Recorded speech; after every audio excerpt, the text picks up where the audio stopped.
ఆలయంలో ఆ సమస్యల పూర్వపరంగా ఆ బాక్సుల్ని దాదాపుగా ఎవరు కౌంట్ చేయకుండా వివాదాలతో ఉన్నందువల్ల వాటిని సీల్ వేయడం జరిగింది. అప్పటి నుంచి ఆ బాక్సులు ఫుల్ అయిన తర్వాత కౌంట్ చేయకుండా ఆపడం జరిగింది, వాటి మీద సీల్ వేయడం జరిగింది. అప్పటి నుంచి ఇప్పటి వరకు వాటి జోలికి ఎవరు పోలా. ఆల్ ఆఫ్ ది సడన్ ఆదివారం ఈరోజు క్రైస్తవుల పర్వదినం, ఆరాధన జరుగుతుంది. చూడండి ఎంత దుర్మార్గం, ఆరాధన జరుగుతుంది, ఒక పక్క ఆరాధనలు జరుగుతున్నాయి, ఆలయంలో సీసీ కెమెరాలు ఉన్నాయి, వాటిని కట్ చేశారు, వాటిని తీసుకెళ్ళి ఆ పక్క బిల్డింగ్లో పెట్టి వాటిని కౌంట్ చేసి తీసుకోవాలని దురాశతోటి వాళ్ళు ఈ పన్నాగం పన్నారు. కనుక మేము ఒకటే చెప్పినాం, మేము డిపార్ట్మెంట్కి అదే చెప్పాం, ఇది క్రిమినల్ ప్రొసీజర్, ఎవరికి అధికారం ఉందో ఏం అధికారం ఉన్నదో అనేది కోర్టు తెలుస్తుంది. డిస్ట్రిక్ట్ రిజిస్ట్రార్ కూడా వీళ్ళు మేనేజ్మెంట్ అని చెప్పలా, చెప్తే తీసుకురా కాగితం కోర్టు నుంచి. కనుక ఇవన్నీ కూడా ఒక ద్వంద్వ వైఖరితోటి పోయిన వారం ఏమైతే ఇచ్చాడో డబ్బులన్నీ అయిపోయినాయి, డబ్బాల్లో డబ్బులు తీయాలని అదే పన్నా కానీ ఈరోజు పన్నారు. కనుక ఇది దుశ్చర్య, క్రిమినల్ చర్య. వీటి మీద ప్రభుత్వం పరంగా లా అండ్ ఆర్డర్ కూడా వస్తుంది. కనుక దయచేసి ప్రభుత్వం వారు చర్య తీసుకుంటారని నేను విశ్వసిస్తూ మీ ద్వారా జరిగిన విపత్తుని, జరిగిన క్రిమినల్ చర్యని, జరిగిన ఈ తెప్తిని ప్రజలందరికీ తెలియజేయడం కోసం నేను ఈ కార్యక్రమాన్ని మీడియా ద్వారా తెలియజేస్తున్నాను. ఆల్రెడీ కట్ చేసి చేస్తున్నారు. దొంగతనం కాకపోతే సీసీ కెమెరాలు ఎందుకు కట్ చేయాలా? మీరు దొరలే కదా, మీరు దొరలైతే సీసీ కెమెరాలు కట్ చేసి తీసుకెళ్లాల్సిన పనిలే, ఓపెన్గా తీసుకెళ్ళి తీసుకుంటారా అని చెప్పారు. అంతవరకు వారు మౌనం వహించాలా, అంతేగాని ఇప్పుడిప్పుడే పగలగొట్టి లాక్కొని మూటలు వేసి ఈ విధంగా డబ్బులు స్వాధీనపరుచుకునే దౌర్భాగ్య స్థితిని ఎందుకు కలిగించారనేది ఇప్పటికీ అర్థం కావట్లే మాకు. మేము ఒకటే చెప్తున్నాం, మేము తప్పు చేసినా తప్పే, మీరు తప్పు చేసినా తప్పే, చట్ట ప్రకారం రండి, కోర్టు ఉత్తర్వులు ఏదైనా ఉంటే మాకు తీసుకొచ్చి చూపించండి, లేదా మీడియా ద్వారా చూపించండి కోర్టు ఉత్తర్వులు. హైకోర్టు నుంచి ఏమైనా ఉత్తర్వులు ఇస్తే మీడియా ద్వారా చూపించండి, అయ్యా ఇదిగో వీళ్ళ ఉత్తర్వులు ఉన్నాయి, వీళ్ళ మేనేజ్మెంట్ అని. అతను మీకు ఎలక్షన్లో పెట్టిన అతనే చెప్పాడు కోర్టులో పెడుతున్నాను ఇదని. మీరు ఏ ఉత్తర్వులు పెట్టావు? మీరు నేను మేనేజ్మెంట్, అసలు మీరు ఆలయంలో పెట్టే అధికారం కూడా లేదు మీకు. ఆలయంలో మీరు ఆరాధన కూడా జరపడానికి లేదు. ఏ అధికారం ఉంది నీకు? అసలు ఎవరు నువ్వు అసలు? కనుక మేము ప్రశాంతంగా సావధానంగా పోతున్నాం. దాన్ని మీరు ఆసరాగా తీసుకొని మీ ఇష్టం వచ్చినట్టు వ్యవహరించడానికి కుదరదు. చట్టపరమైన చర్యలు కూడా ఉంటాయి. దీని మీద మేము చాలా సీవియర్ యాక్షన్ తీసుకుంటాం. ఈ దొంగతనం మీద ఇది భయంకరమైనటువంటి సిచ్యువేషన్ కలిగించి ఆరాధనకు కూడా డిస్టర్బెన్స్ కలిగించారు. కనుక దీనిని మరొకసారి జరగకుండా మీరు జాగ్రత్త పడాలని నేను కోరుతున్నాను. As a secretary JMB church, నన్ను సెక్రటరీ కాదని నీవు కాదు చెప్పడానికి ఎవడూ చెప్పలేడు. ఎందుకో తెలుసా? హైకోర్టే నన్ను పిటిషనర్గా చూపించింది. హైకోర్టు నువ్వు కాదన్నప్పుడు అప్పుడు నేను సెక్రటరీని కాదు, అది తెలియదేమో వాళ్ళకి. కనుక వాళ్ళని ఎవరిని ఇప్పుడు చెప్పుకున్నటువంటి వాళ్ళని ఎవరిని కూడా సెక్రటరీగా చూపించినట్టు కోర్టు ఉత్తర్వులు ఎక్కడా లేదు ఇప్పటికి. స్టిల్ టుడే చూపించమనండి. జిల్లా కోర్టులో ఉందా, మున్సిపల్ కోర్టులో ఉందా, హైకోర్టులో ఉందా ఈ సెక్రటరీ అనే పదం? వాళ్ళ దగ్గర నుంచి రాజశేఖర్కి ఉంది, జిల్లా కోర్టులో ఉంది, హైకోర్టు కూడా Rajasekhar petitioner secretary JMB church అని చెప్పాడు. అదే డిస్ట్రిక్ట్ రిజిస్ట్రార్ నాకు 16వ తారీఖు ఒక లెటర్ పంపించాడు, Yadala Rajasekhar secretary JMB church అని. మిమ్మల్ని సెక్రటరీ అని ఎవడన్నా చూపించాడా? ఈ జిల్లా రిజిస్టర్ చూపించాడా, లేకపోతే జిల్లా కోర్టు చూపించిందా, హైకోర్టు చూపించిందా? నువ్వు చేసావంటే దొంగతనమే. డబ్బాలు పగలు కొట్టాడు, దొంగతనం అవుద్ది. జాగ్రత్త. మీరు ప్రెస్ ద్వారా నేను చెప్పేది ఒకటే, నమ్మకమైన పని చేయాలి. ఎవడైనా సరే నీతిగా పనిచేయండి. దేవుని బిడ్డలు అంటున్నారు, బైబుల్ అంటున్నారు, వాక్యం అంటున్నారు, ఆరాధన అంటున్నారు.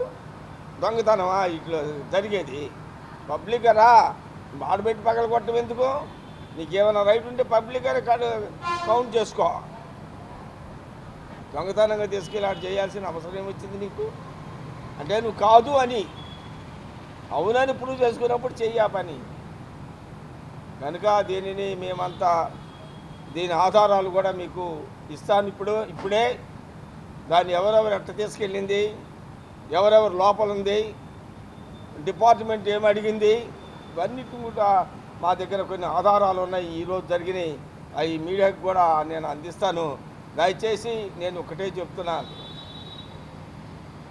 సంఘంలో మనం బైబిల్ ఒక మాట అంటుంది, మీ నుంచి ఇదిగా అన్యుల మధ్య నా నామం దూషించబడుతుందని. బయట కూడా డబ్బు కోసం తన్నుకుంటున్నారు వీళ్ళు అంటున్నారు. అదే వృత్తాంతం ఇప్పుడు బయటపడ్డది. డబ్బే డబ్బే డబ్బే అనే తలంపు. ఎందుకు? జరిగిన నాడు జరుగుద్ది.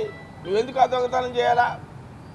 గత వారంలో ఇది వ్యక్తే, చిరంజీవి అనే వ్యక్తే, డబ్బులన్నీ అయిపోయినాయి, డబ్బులు కావాలా, డబ్బాలు పగలు కొట్టాలా అన్నాడు.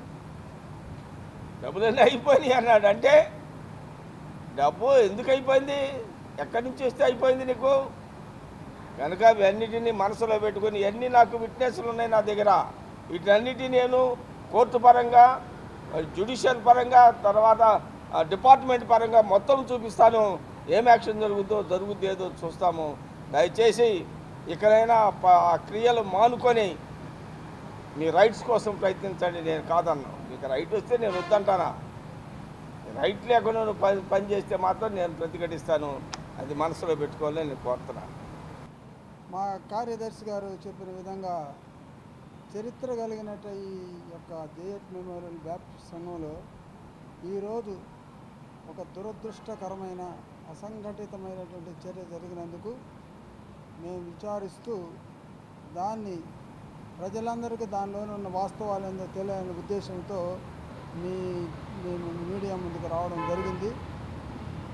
ఈ సంఘంలో గత 10 సంవత్సరాలుగా జరుగుతున్నటువంటి కొన్ని వివాదాల వల్ల సంఘము ముమ్మడిగా ఉన్నప్పుడు సంఘం యొక్క భక్తులు వారి దేవుని మీద ఉన్నటువంటి భక్తితో, శ్రద్ధలతో దేవునికి కృతజ్ఞతగా సమర్పించిన కానుకలు కొన్ని డబ్బాల్లో నిల్వ చేయడం జరిగింది.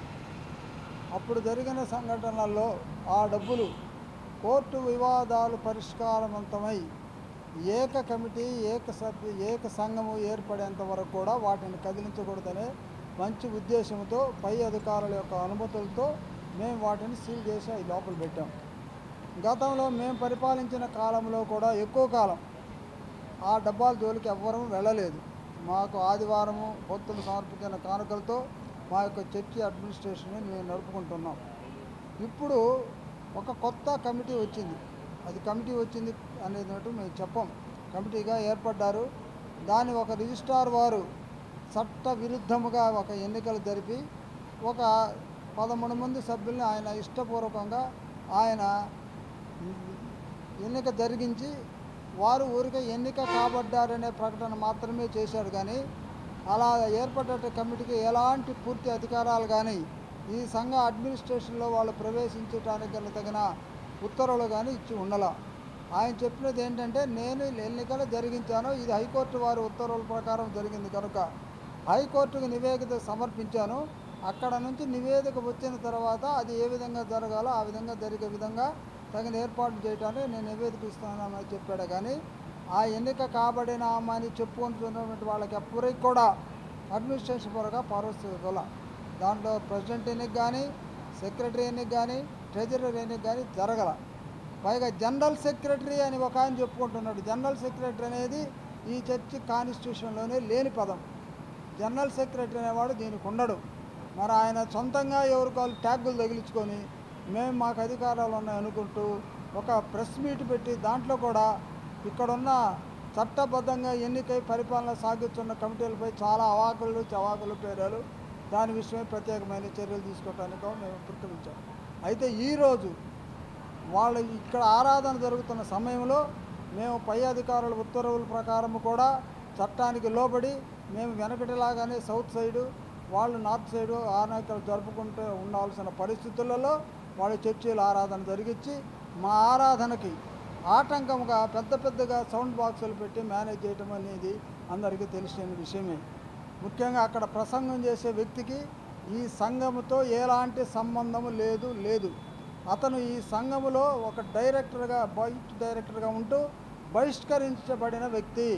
అతను ఏనాడు పాస్టర్ అనేవాడు కాదు. అతనికి కాలము సమీపించిందని ఒక కొద్ది రోజులలో హైకోర్టుల ఉత్తర్వుల ద్వారా వాళ్ళ యొక్క పదవీ కాలాలు ఊడిపోతాయనేటటువంటి భయంతో అతను అనేకమైనటువంటి ఇలాంటి చట్ట విరుద్ధ కార్యక్రమాలను జరిగిస్తున్నటువంటి పద్ధతిలో ఈరోజు ఈ బాక్సులను తీసుకుపోవడం జరిగింది.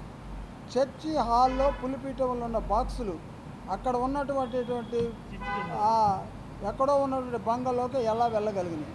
అది కేవలం ఈ ఆరాధన జరిగే సమయంలో మేము ఆరాధన జరుగుతున్న సమయంలో అతని యొక్క ప్రోత్సాహంతో అక్కడ పనిచేసే వర్కర్సు వాటిని ప్రత్యేకంగా తీసుకుని వెళ్ళి అక్కడ పెట్టి లోపల తాళాలు వేసుకొని లెక్కించడానికి పూనుకొని ఆ డబ్బులు దొంగిలించడానికి ఇది గ్రేట్ రాబరీ.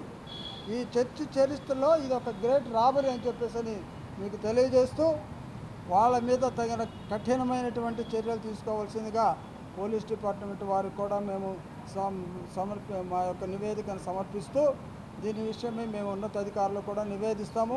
వారు ఆ చర్యలు మానుకొని ఆ బాక్సులు ఉన్న విధంగా తీసుకొచ్చి మళ్ళీ ఇక్కడే పెట్టి భవిష్యత్తులో కోర్టు వారు ఎవరికైతే చట్టబద్ధంగా మీరు పాలకవర్గంగా ఏర్పడి పరిపాలించవచ్చునో వాళ్ళు మాత్రమే వాటి మీద అధికారం తీసుకోవడానికి తగినటువంటి అవకాశాలు ఉంటాయని చెప్పి తెలియజేస్తూ అందుకు విరుద్ధంగా వాళ్ళకు ప్రవర్తించి చేసినట్టయితే వాళ్ళ మీద చట్ట విరుద్ధమైన సివిల్ క్రిమినల్ చర్యలు తప్పకుండా తీసుకుంటామని మీకు మీ మీడియా ద్వారా తెలియజేస్తున్నాను.